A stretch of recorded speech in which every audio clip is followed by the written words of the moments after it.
I'm Arden Sherman. I'm the Glenn W. and Cornelia T. Bailey Senior Curator of Contemporary Art here at the Norton Museum. And again, so happy to see you all. This talk tonight with Laddie John Dill is part of our robust public initiative to support, it's our public programming initiative to support exhibitions and the collection. And in this case, we're doing both because we have an exhibition that's open tonight. And it is also the premiere of 2 recent acquisitions. So it's a very special moment. And we're here with Laddie John Dill. And his site-specific installation is open for the public in King Gallery, which is our very large gallery at the end of our special exhibition spaces. And Laddie John Dill, who is Laddie John Dill? Well, since the late 1960s, Laddie John Dill has been cultivating an artistic practice centered on light. Born and raised in Southern California, he is a key figure in the California light and space movement, also called California minimalism. It's an art movement that was generated in the late 1960s and 70s, and it's defined by an emphasis on the perceptual phenomenon of light, volume, scale. The artists who are part of this movement often utilize materials such as glass, neon, and resin. And this came from the boom in industrialization that happened in post-war America, but namely in California, in Southern California during that time, where we see an interest in aerospace engineering and the plastics industry. And we see artists taking up those materials and really utilizing them and tinkering and experimenting with them, and also being kind of engrossed in the California setting really informed the kinds of works that were coming out of that time frame and in that region. I'd say that it's sort of a counterpart to what was going on in the East, in New York City, which was minimalism, kind of influenced by the materials of the post-industrial construction booms that we saw happening then. But Laddie, specifically, his father was an engineer and an early developer of night vision technology. And this background inspired his engagement in the movement and his interest in creating luminous sculptures and installations using materials like concrete, glass, sand, and metal for over 6 decades. Dill is perhaps best known for his light sentences. These are delicately crafted, hand-blown glass tubes fused to form one continuous structure. These tubes, filled with gases like mercury and argon, emit different hues depending on the color of the glass and the type of gas. Each piece forms a unique sentence that blends a lyrical combination of light, color, and atmosphere. The work that we have at the Norton is a site-specific gallery-sized installation, and it's titled EST. It's part of Dill's ongoing exploration of light and installation art. Here he has arranged 37 handmade argon and mercury-filled tubes that are illuminated by transformers. Chosen for its high mineral content and finely ground reflective silica sands, these tubes sit embedded into the sand. And it's chosen because of that highly reflective, finely ground quality. Laddie will talk more about it, but it acts almost like a silver screen. So you see the light reflect inside of the different crevices and like kind of waves that have formed in the sand. It's such an amazing experience, and when you see it in photographs, it does not do justice for what it's like to experience it in person. It truly is an emotional, transformative, experience to look. And so Laddie's going to tell you a lot more about himself. But just so you understand kind of who he is a very well-known artist. His work is in tons of permanent collections inside of national and international institutions like the MoMA, LACMA, MoCA LA, SF MoMA, the High Museum, the Phillips, the Art Institute, the Smithsonian, the Louisiana Museum in Denmark, and now the Norton Museum. So we're so proud to join these institutions in this, And, staying true to his origin, he still lives and works in Venice, and Venice, California, and he's here tonight. He's been showing these works and does these installations all over the world, so he'll be able to talk to you about that, and then you all are going to be able to ask him some questions after this. But before he comes to the podium, I want to acknowledge a few of my colleagues. It takes a village to get all of this done and to make it look so beautiful and seamless. And without a whole team and on that goes on, the opening is only the beginning. We have our visitor experience, we have our security team, we have our maintenance and our install team, constantly maintaining this work throughout its run until October. So thank you to all of you. And for this installation, we had some outside help. Some special helpers came in. We have Kristen Klosterman, who came from New York City. She's the expert of installing these works, and she's worked with him for what I learned was something like 30 years, or I think it was around 30 years. They've been working together making these installations. So, and there really is an art to it all that I learned. I thought we could just hire some people and do it, and that is not the case. So, we learned this way. And I'd like to thank Ana Valverde, who has through her thorough guidance through this exhibition planning process and also the acquisition of the works. Thank you so much, Ana. And then I'd like to, of course, thank Pamela Barish for her unwavering positivity and devotion to Laddie and to all of us. Thank you so much, Pamela, for being here with us. And I'd like to thank my colleagues at the Norton who make this possible tonight's program, Glenn Tomlinson and Quincy Bruckerhoff. They're a part of our learning and community engagement team.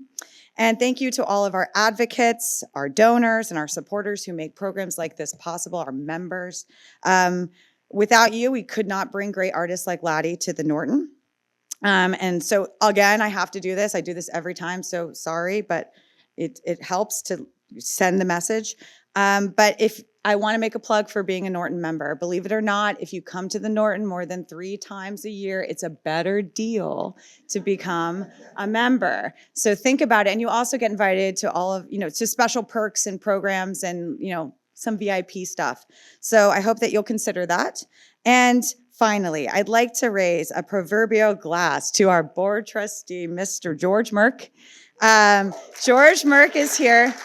Without George, none of this would have been possible. George introduced us to Laddie. He brought his work in. He donated the funds to be able to purchase this work.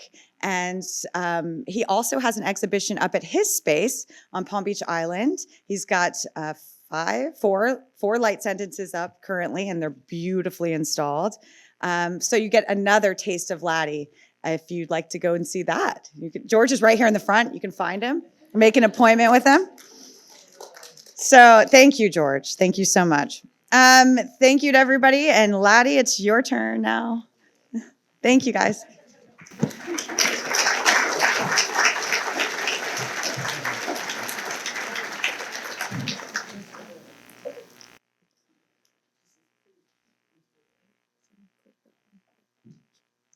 Okay. Well, I'll just explain this photograph first. This was taken in California. This is one of the metal pieces that I'm currently involved with in the studio. It's made out of aircraft aluminum, 6061-T4 aircraft aluminum. They make 747s out of it, and it's totally made with aircraft technology. It's got chemical welds, and the way I see it, it was mentioned before. My father was a lens designer and a mathematician. I see it as a lens almost in itself. The striations are all done by hand into the aluminum, and you can see how it hits the light. This was a blue light on it from a piece. But as you move across it, you'll see it almost reverses itself and optically. So it's kind of works like a lens in itself.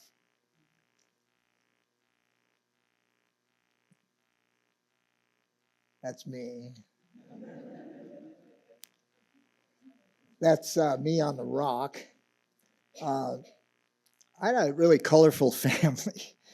My mother was in vaudeville, and my stepfather, aside from being a mathematician and a lens designer, was also a musician who played with Glenn Miller during World War II.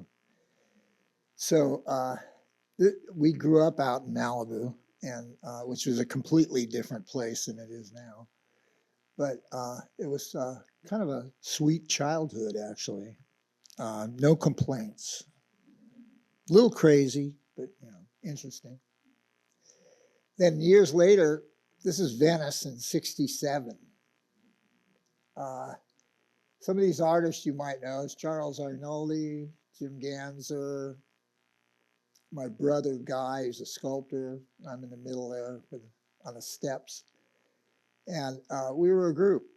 It's we really were encouraging to each other. We're in this photograph, we're all pretty much the same age and the same level of things.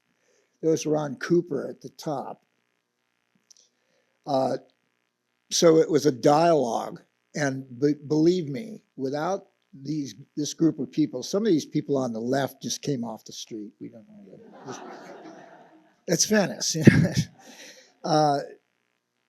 Anyway, this photograph I like because it really shows we were all young, we were all broke. We were all trying to figure out what we were going to do in terms of our art and all that. And so it was a support system. And I think that's really important, that you actually stay with your peers and come up with them, or, until something happens. Three assholes in a truck. There's Ron Cooper, Chuck, and myself. We're on our way up to Taos in 71.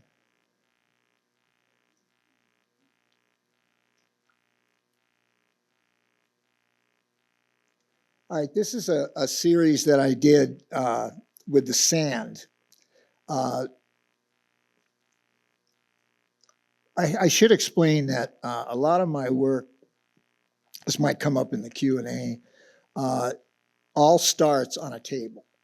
It's like a tabletop situation. I don't know, I just end up, that's my MO, and work out these systems. So it's all easy to take something away and add it, and get it to do something that makes it alive. Totally inanimate objects or sand, and but each object really has its own identity. So you see the glass, you see the light coming out through the glass, and you see the sand. Now the combination makes for an interesting situation of the meeting of these materials. However, it has to be done with a certain kind of, I don't know, like sexiness, I guess. It's sort of a twist to it, instead of just throwing it down and throwing light into it. So it's actually, I look at them like almost like doing a painting in 3D. In fact, people ask me sometimes, how do you see yourself? And I say, I see myself as a painter that makes sculpture. Anyway, what's going on in here is a few thousand pounds of sand and these sheets of glass. Now, what doesn't show up in the photograph is there's another set of sheets. This is a similar piece. There's a sheet that comes perpendicular to the wall that's about, at the Modern, it's about that high. And then there's another sheet that is very thin glass, single strength it's called.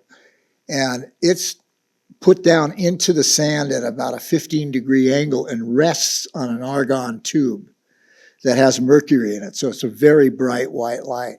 And of course, it travels up through the edge, and then you see a reflection of it in that piece that's perpendicular to it almost.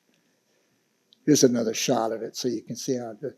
One of the interesting things you can't see in the photograph is that's like the first side of it, the far right side. And then there's another one next to it that picks up that reflection and its own reflection. And it keeps going on down the line like that until you have about, I think, 5 or 6, depending on the size of the room, sheets going across and where the reflections go off into space. And I never mentioned this before, but I actually got a little note from a major architect in New York saying, you know, it was interesting the way I could use negative space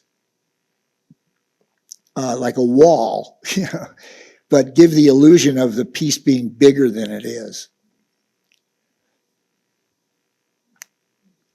Did it make any sense?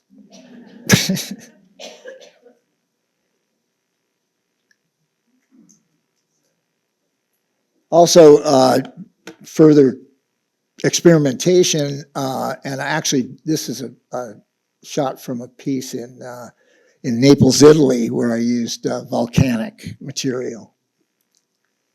So one of the things I do when I'm asked to do something is, especially with the sand and the glass, I usually show up. I remember one time I did a show in Berlin, and I showed up empty-handed. Like I did that on purpose, so that all the materials are indigenous to the area. Obviously, glass is universal, but I use materials that are from the earth. A good example of that would be I did an installation with neon and argon with mercury, very bright piece in Paris, and the person in charge says, "Good luck trying to find sand in Paris," you know. So I found out through the internet that that Paris sits on a plain that's called of Lutetia limestone. So the Notre Dame, the Louvre, d'Orsay's, they're all made out of Lutetia limestone. And we found a quarry, and the person I was working with spoke French, obviously. And we got the quarry to grind it down into a sand material. So it was kind of an orangey. Well, you know what color Notre Dame is, you know, that kind of a warm white. And so it worked out really well. This is just a close-up shot of the piece at MoMA in New York. This explains the larger sheets, and then the smaller sheets at 15 degrees come down and rest on the tube.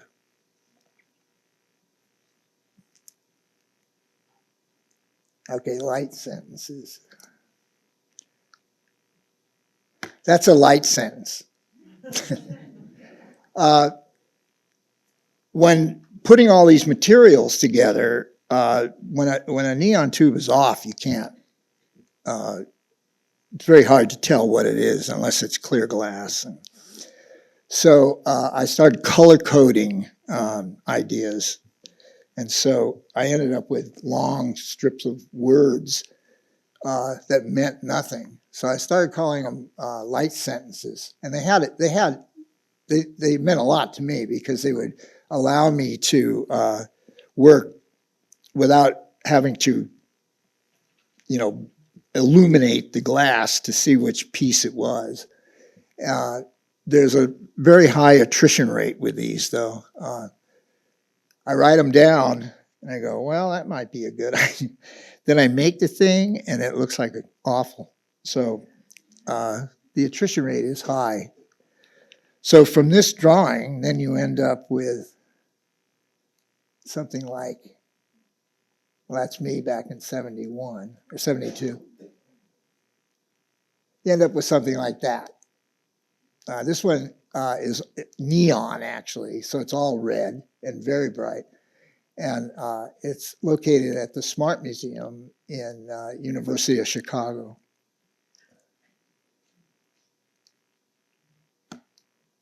This is one of George's pieces, George Merck's.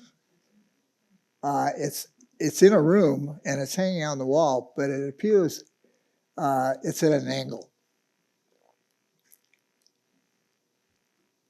And it appears to float. I know something happens when I'm used to them being vertical or horizontal, but by angling them, they seem to be almost airborne. And this particular piece is this is argon with mercury again. I use a lot of mercury with argon, which brightens it. There's a couple of pieces in George's show that have just pure argon, so the candle power is much lower. But then it sets up a very almost poetic feeling to it.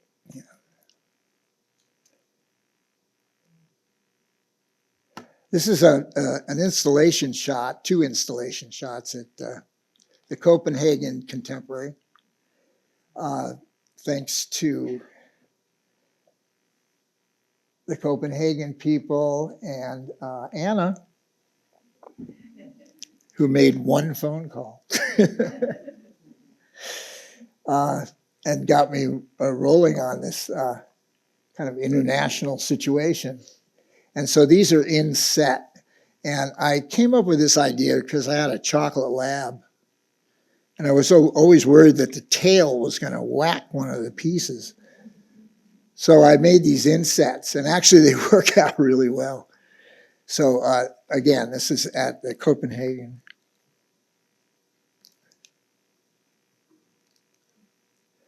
This is a group show, obviously. Norman Zammit, there's me over there, and Gisela Cologne, who's from, where's she from? Huh? Well, she's LA, but she was originally from Puerto Rico, right?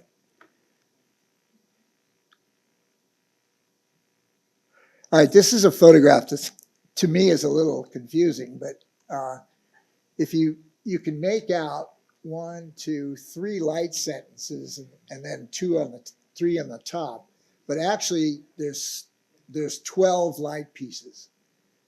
And these are owned by a gentleman by the name of Bill Duker, right? Yeah. And it's at South Point, and I think he built the place actually. Yeah. And he took out 1 floor. You can see where the floor was, and then replaced it with glass. And so you can see the top. You can see the 2nd level and the 3rd level. With these pieces that go all the way up. And, showing these pictures, it brings to mind architecture is something I've always been interested in. And I know a few architects living in Los Angeles, Frank Gehry being a good friend of mine, actually. So my work is actually what I consider architecturally specific. You'll see it in the sand piece. That sand piece exists because that architecture is there. If we were in a different room, it would be a different piece. So I always keep that in mind when I'm doing a commission, that the architecture is very important to the commission.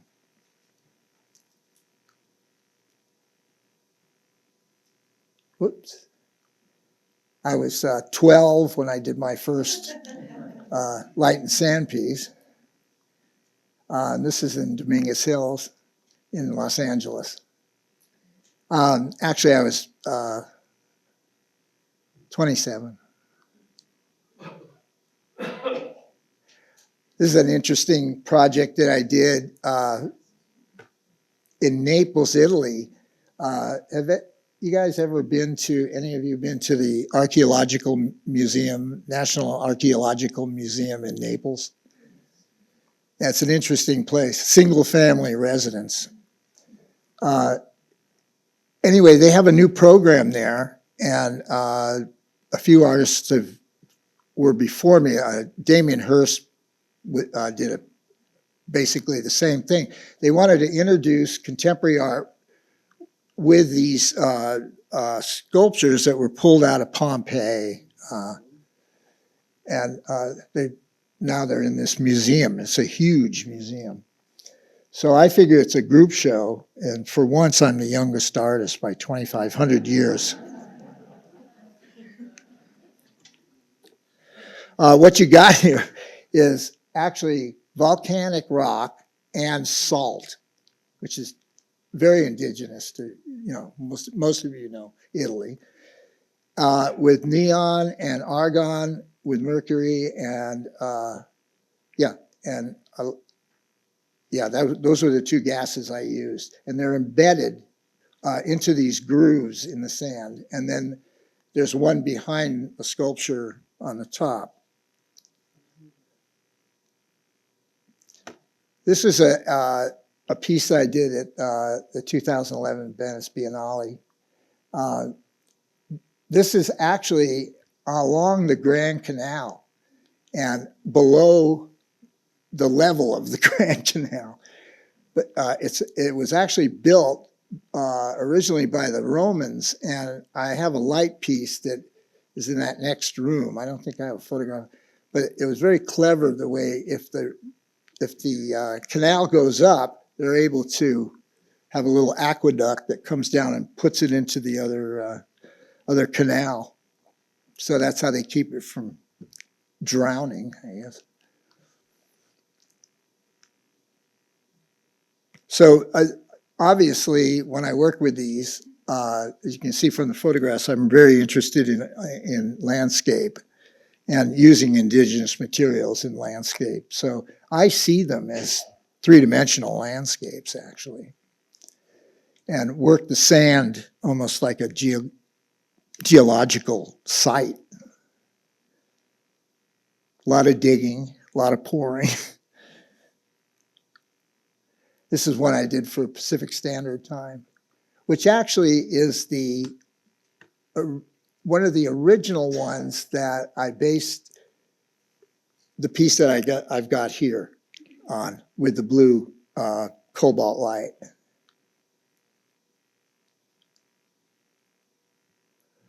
This is one that I did in New York. And you guys now own.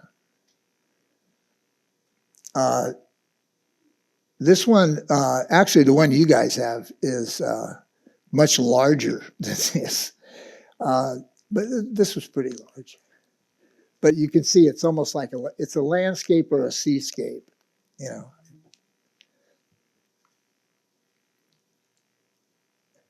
Close up. I use brooms and shovels instead of paintbrushes.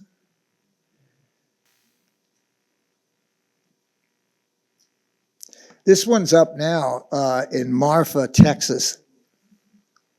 And in this case, I mounted the sand and then made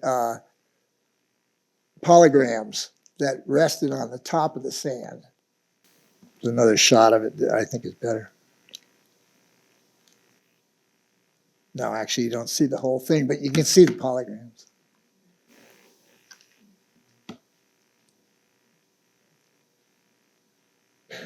Let me pull back for a second. There we go. I like this piece a lot.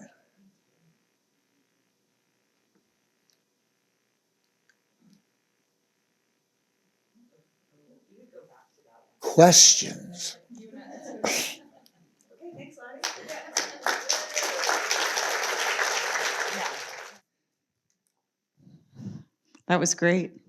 It's so nice to get that personal touch. We love that. And one of the things that I've been struck by since getting to know you is your upbringing a bit.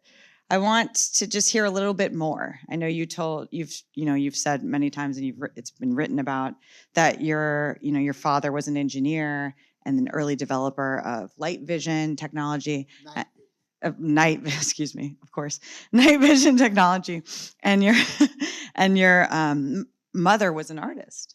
Yeah, my mom. Yeah. And I want to know what it was like. What kinds of examples of creativity were you exposed to at an early age? And did you always know you wanted to be an artist? Yeah, I always identified myself as an artist, and I have to say I had an amazing amount of support from my parents. They were basically in the arts too. My mother, as I explained, was a vaudeville person, and my father was also a musician. So anything in the arts was really encouraged in our house. And my parents didn't have a lot of money, but we had reproductions of Gauguins. And I'm trying to remember these photographs that went up the wall. It was a Gauguin and maybe a Matisse and that kind of thing. So I grew up with that kind of in my head. Then I ended up going to Chenard Art Institute, which is now Cal Arts, and Cal Arts has turned out quite a few artists. A lot of artists that I know when it was Chenard, artists like Larry Bell and Douglas Wheeler and people of that nature. These are guys that are not only installation artists, but they make works. I see some of them out in the museum there, especially Larry Bell's, where they're objects, but you interact with them. And I think I'm hoping, well, I know that that's what these pieces that I do are about, is the interaction of them. You got to sit down and really look at them, and you just start taking a ride. So. And with your father, would you? And you said your brother's also a My sculptor. brother's an artist too. Yeah. Yeah. Would you tinker? Would you mess around with some of this, technologies? You said prisms were happening a lot. Our house. Well, first of all, the main hallway had a laser beam running down it. That at the end of the hall was a prism that broke into 5 places, and that was a given right there. And we had a radio station built in the house that never got finished, of course. And all of the appliances like televisions, anything tech, never had a back on it, the back thing. So it was touch this and you'll die, that kind of thing. So I grew up around technology, but I also grew up in Malibu back in the 50s, which was much different than it is now. So it was wild. It was rough. And, there were fires and floods and all that kind of stuff, but it's a very beautiful part of the world when it's not burning. Right. We have 2 seasons in Malibu, green and black. Yeah, I mean, it's kind of so fortunate that all of this, and probably because of your influence, that this California Light and Space movement came up. You had this influence of technology. There's this booming industrialization happening in this region, and you're inside of this sort of deeply indelible setting of California. It's so distinct, and I'm wondering, does California hit differently? Do you think that there's a reason that this all kind of was becoming mixing bowl happening? Yeah. There's always this East Coast, West Coast situation going on, or used to be. Continues. I think the internet kind of ended. Well, I'd say the distance is less now. Yeah. For not the mileage, but the conceptual distance. Yeah. Yeah. Well, one of the things I remember you asking me, why did light and space happen in Los Angeles? Why Los Right. Angeles? Why not Hollywood? Or something like that. The reason being, there's some history on this. The indigenous Indians of Southern California, the Chumash tribe being amongst them, used to call Los Angeles the Valley of the Smoke. And I know a lot of you have been to Los Angeles, but you'll notice that if you here, the air is clear, and there's a cloud, but it's clear. In Los Angeles, there's always an element of diffusion. Mm-hmm. And I think a lot of artists, including myself, took that as a cue, in a sense, like, let's work with what we've got. I think a classic example of that is in New York right now at Zwirner Gallery. Doug Wheeler, who is one of the light and space guys, actually has this light piece, and then he has this atmosphere in front of it. Right. It cost him thousands of dollars to do it, or David Zwirner, thousands of dollars to do it. But you walk into a mist, and that's really nails it. You almost don't know where you're going to go. Yeah. Exactly. It's an optical illusion. Yeah, he really nailed it. I mean, there is this illusion quality to it all, right? This, the whole thing. You mean you are an illusionist. Yeah. You're manipulating light and nature. Your work is. I'm interested in this kind of these dichotomies that arise when viewing your work. Immediately I was struck by when I saw. Of course, you show me pictures, you tell me about it. We have all, lots of phone calls planning this exhibition with Anna, and on, and but until I get into the space and experience it, it does, and you all will after this. It doesn't make as much sense. It makes a lot more sense when you're there. And there is this kind of push-pull that happens with the natural elements of the sand, but then also the kind of, it feels, even though the light tubes are handmade, there is something sort of mechanical about them, or straight. Yeah, industrial. Industrial. I mean, they're lit by transformers. Well, that's the whole idea, is that dichotomy. Right. The industrial working next to the environment. Right. And you say that you're a painter who makes sculpture. Exactly. It's like this continual idea of these dichotomies. And I feel like that's so I look at a room now when I do an installation like a canvas. Right. Where's it going? Right. And I say we. I have an assistant as well that gets on the other end of it. And so we just start, just like you would a painting, and just kind of block it out in sand and all that. That goes down first, and then start working around it. Yeah, it completely It's like doing grows an over the abstract course of the install. And it's almost like this sort of abstract expressionist gesture. But also, it's building I have to be honest, when I'm doing it, I'm thinking landscape. Yeah. I have to say that. There's a land art element to this as well, Yeah. which I found, I didn't know that was going to happen. That was something that surprised me with this. It was like, oh, this feels like I'm looking at a Robert Smithson, one of his, salt pieces or rock pieces. Right. This is what I'm looking at. It felt, and he's practicing in the East. He's not the same as what you guys are doing, not kind of coming from the same place. That's actually, you had mentioned David Hickey. Yeah. Dave Hickey writes a lot about. David Hickey wrote an article. I didn't know Smithson at the time, and we were both working in parallel worlds. It's weird. We didn't know each other. But so you never met him? You found out about him later? No, I met him when I had my first show at Sonaband. Oh, okay. He came in. Yeah. And that's I mean, I'd say that he was mostly focused on, I'd see him more on the East Coast. And he was working in New Jersey. I mean, he was working in, these settings. Anyway, the idea of parallel minds, Right. And things sort of were, in my head anyway, moving toward that. We had Earthworks. In fact, he made some masterpieces of that. The Amarillo ramp, Right. you know, and all that. Spiral jetty, of course. Spiral jetty. Of course. Speaking of Dave Hickey, I do want to read a quote because I think it's just beautiful and it really speaks to kind of the essence of what was going on.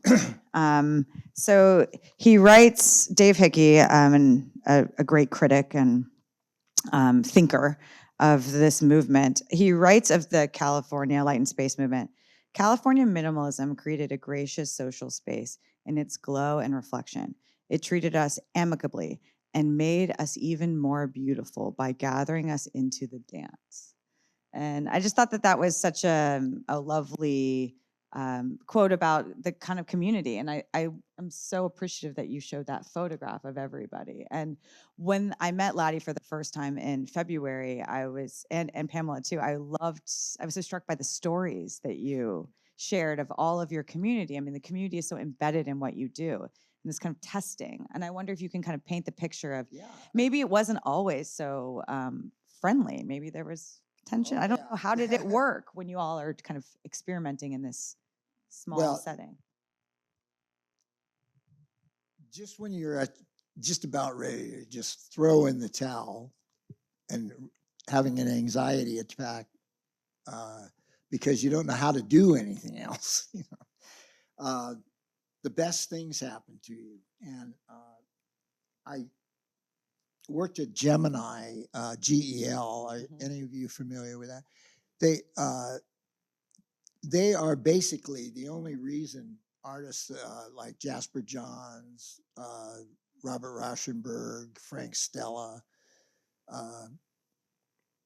did I say Oldenburg? He was there.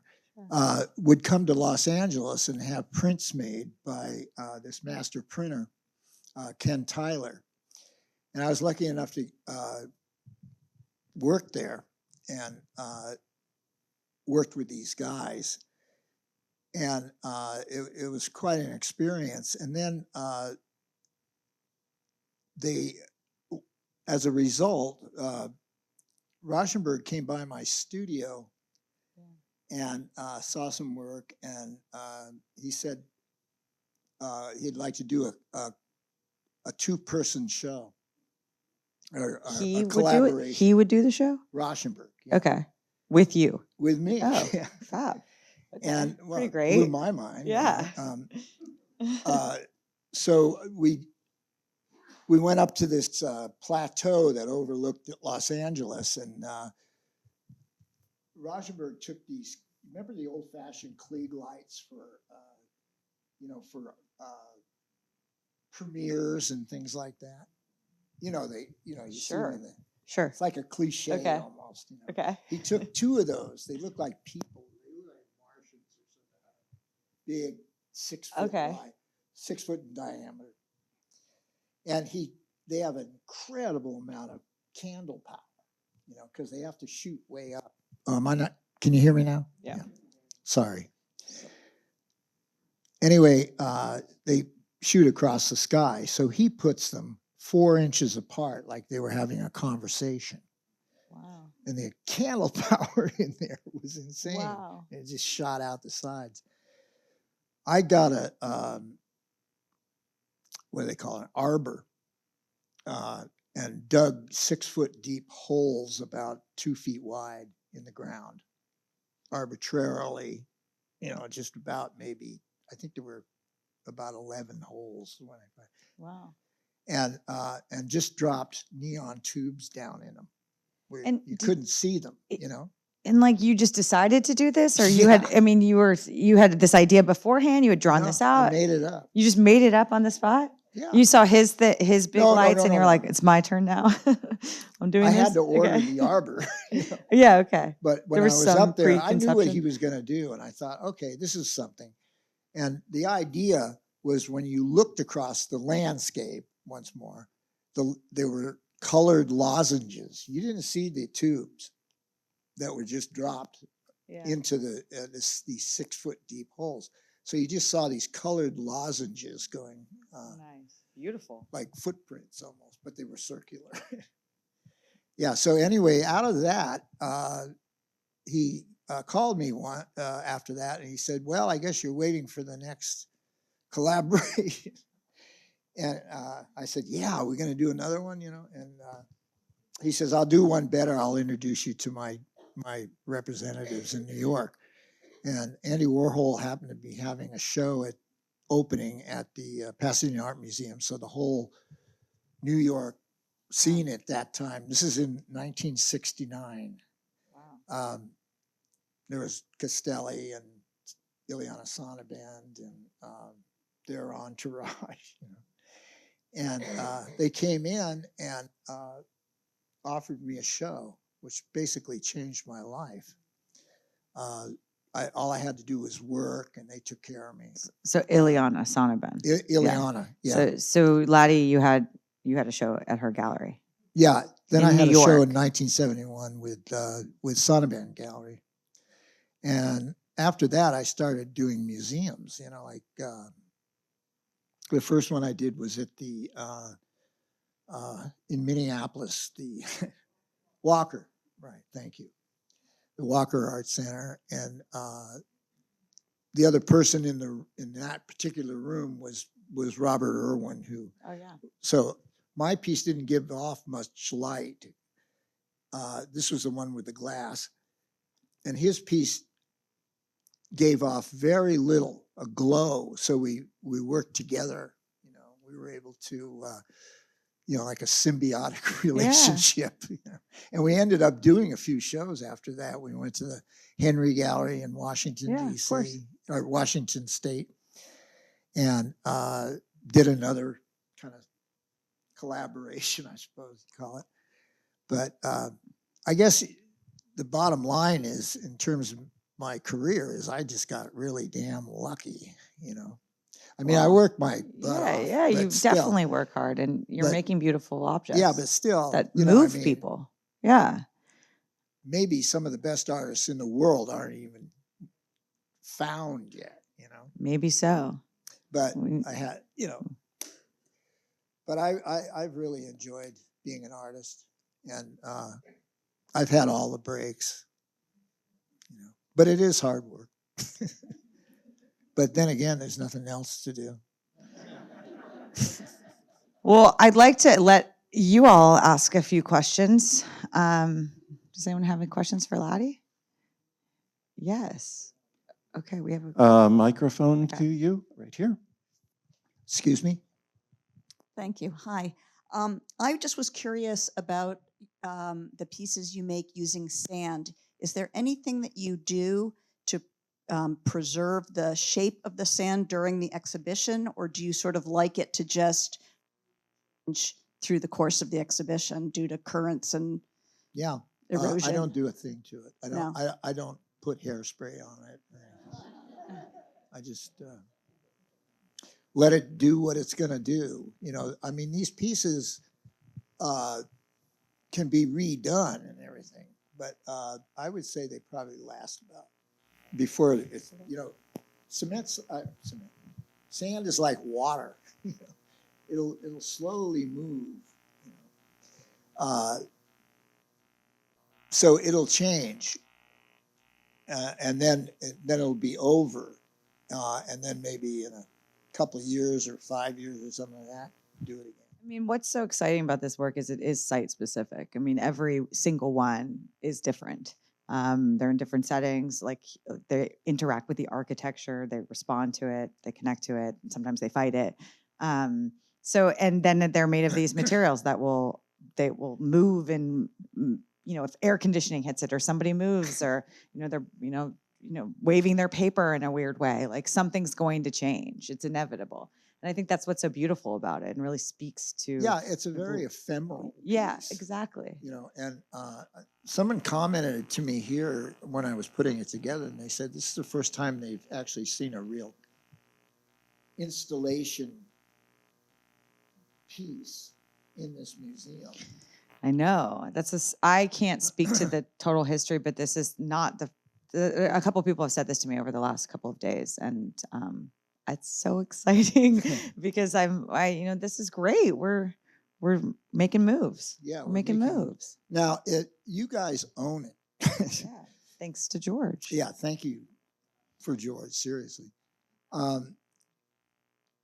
if let's say it's up till what, October? October Yeah, 19th. okay, it'll be fine. Then we take it down, and let's say 2 years from now, you want to put it back in or something. It'll be a completely different piece. Yeah. And we'll probably Same put it in a different elements, place. Same elements, but different. Yeah. Yeah. Yeah. And we'll probably install it somewhere else. Another question? Hi, Laddie, it's Eitan. Oh, Eitan, How where you are you? doing? Good. You guys just touched on a question I was going to ask. Okay. You're the curator, Lori? Is that? I'm Arden. Arden, I'm Yeah. sorry. My apologies. No problem. On the matter of this California art, light and space and light, and the ephemeral quality of it, the ethereal quality of it, which I think was a hindrance for its recognition, took a while. Yeah. And another hindrance, and maybe you could talk You're about this, definitely it's right. kind of a statement question. Half of what was made out of that movement was not saleable. Yeah. Of course. It was There's a experiential. difficulty. Yeah. Can you speak about that? How an artist who makes basically like a Robert Irwin, you can't sell that, you know? How does one? Well, it's not domestic, is what you mean. It's not good That's for good like a way to home put it. setting. So, Right. I Laddie, mean, if you could speak institutions to that can difficulty. purchase them. Yeah. Thank you. How do I answer that? Well, the light centers, I think, are very, very appropriate Yeah, you for can own 'em. homes. Yeah. The life sentences, like this, the light sentences that's in that room, they last 100 years. The only thing you have to change out is a transformer. When people think of transformers, they think of these big, hulking, buzzing monsters. You can get transformers now that are 1.5 inches by 5 inches, throwing out 12,000 volts. So as the tech goes on, Yeah. the problems disappear. Right. Right. Yeah. Okay. But One more question? Oh, two. You've had such a prolific career that I'm wondering, is there anything you haven't accomplished yet that's like on the top of your list that you really want to do? It's a good question. I just want to keep working. I've got kids, and unfortunately, they're all artists too. So Yeah. You will be I working. warned You them. will be working. Yeah. The whole family is artists, actually, and so if I come up with something, fine. I mean, I've got more ideas than I have hours left in my life. I'm 81 now, so I've got a few things I want to do. Yeah, but it's all art related. We have one more Okay, question. One way more, in the and back. then let's go look at it. Okay. Hello. What would you say is your most moving, challenging piece that you've worked on? Another very good question.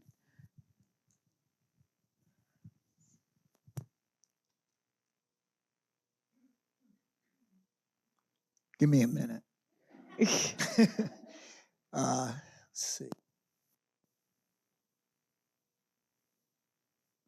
It depends on the collector or where I'm doing it. Oh. It's the psychological thing. That's the difficulty. I don't have any problem manipulating with my hands or thinking of something with my brain, but interaction with people sometimes makes it more difficult. Anyway, that's as close as I can come. I think to that's the pretty answer. much how life is, right? The hardest things we do are with people. Also, mostly. And the most beautiful and rewarding things we do are with people. Yeah. Yeah. And, interacting with fabricators and raw material people. I taught at UCLA for about 15 years, and one of my assignments was to go to an industrial place, has nothing to do with art, and hopefully nobody knows anything about art, and go in there and have them make something that has no function. The only thing you can do is look at it, you know, and try to explain that to, you know, a steel fabricator who has nothing to do with art. Now they have art places that do that, you know, but like, I mean, just go to like US Steel and say, well, I want this, you know, that kind of thing. It's a lesson, you know, to explain it. And you sort of end up understanding your own work better by explaining it to someone who knows nothing about it. What struck me also in that story that you told about how you were in France and you needed the sand, Oh, yeah, but you yeah. couldn't find it, and how Yeah. you convinced the quarry people to break it up for you. Yeah, that's, you know, Only in France, though. I did it I mean, in Paris. it made sense to me that in France they were able to figure that out pretty quickly because there's such a culture, It was a challenge. kind of embedded culture in art making and art production and just creativity and experimentation. Yeah, well, there was a comment. I was asked to do a sand piece in Paris, and so one of the comments was, "Well, you know, they knew I used indigenous material, and they said, well, good luck finding sand in Paris." And the internet solved it completely. Turns out Paris sits on this plain of Letitian limestone. And that's what Notre Dame's made out of. The Louvre, d'Orsay, all the classic buildings are all Letitian limestone. So we found a quarry a few miles outside of Paris, and the person I was working with spoke French, thank God. And we got them to grind this Letitian limestone into about 10,000 pounds of very fine Yeah, it was sand. really fine. Yeah, It's amazing. worked out. I think it's time for us to go look at the piece now. Let's go look at Eastern Standard Time. Thank you so much, Laddie. Thank you. Thank you, everyone.